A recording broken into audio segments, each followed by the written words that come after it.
नमस्कार मंडळी, मी वेदांगी. तर आज ब्लॅक फ्रायडे होता. ब्लॅक फ्रायडे हा थँक्सगिव्हिंगच्या नंतरच्या शुक्रवारी येतो आणि त्या दिवशी सुट्टी असते. हा दिवस शॉपिंगसाठी प्रसिद्ध आहे, कारण या दिवशी स्टोअर्सवरती आणि ऑनलाईन प्लॅटफॉर्म्सवरती खूप मोठ्या प्रमाणात डिस्काउंट्स मिळतात. तर ब्लॅक फ्रायडेला साजरा करण्यासाठी लोक सकाळीच आणि काही लोक तर मध्यरात्रीच स्टोअरवरती पोहोचतात आणि डील्स चेक करतात, शॉपिंग करतात. तर सर्व स्टोअर्समध्ये आज खूप गर्दी होती. तर आम्ही पण काही शॉप्समध्ये गेलो होतो सकाळीच. तिथल्या डील्स चेक केल्या, तिथला पिझ्झा खाल्ला, थोडीशी शॉपिंग केली, घरी आलो आणि घरी आल्या आल्या मग मी डिनरची तयारी केली, कारण मी आज थँक्सगिव्हिंग डिनरसाठी माझ्या फ्रेंड्सला इन्व्हाइट केलेलं होतं. मग संध्याकाळी आम्ही रेडी झालो. तुम्हाला मेन्यू दाखवते. तर स्टार्टर्समध्ये मी बनवले होते मिनी पिझ्झाज. त्यामध्ये एक चिकन, एक पनीर आणि एक व्हेजीज पिझ्झा होता. टेटर टॉट्स, फ्रेंच फ्राईज आणि गार्लिक ब्रेड होती. मग मेन कोर्समध्ये मी बनवले होते chapati, chicken curry, cucumber avocado salad, palak paneer आणि पुलाव.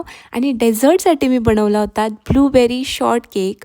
तर याचं जिनॉईस मी कालच बनवून ठेवलं होतं. तर आज मी फक्त ब्लूबेरीची क्रीम बनवली, त्याला असेंबल केलं, डेकोरेट केलं. मग ते लोक आले, आम्ही स्टार्टर्स खाल्ले, खूप साऱ्या गप्पा मारल्या, मग डिनर केलं. मी छान कॅन्डल्स पण लावल्या होत्या. मग गेम्स खेळलो आणि मग खूप वेळपर्यंत आम्ही कॅरिओके नाईट केली, तर गाणी म्हटली.